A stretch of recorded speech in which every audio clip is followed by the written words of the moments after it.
This is an example of a failed spur, and as you can see, the bud here didn't fire. The first bud did though, and it's a healthy cane.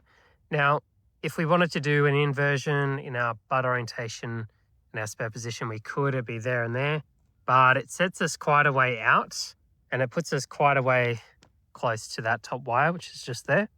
So if we put it there, it kind of guarantees those two buds fire, but it doesn't really necessarily help us with our structure.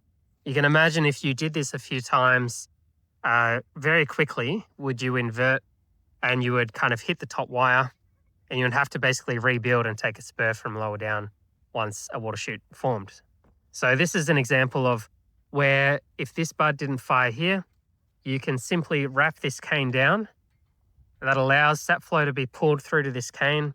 You're getting some fruit this year, which is positive, and this bud, or the latent buds that are in here, should potentially fire this season.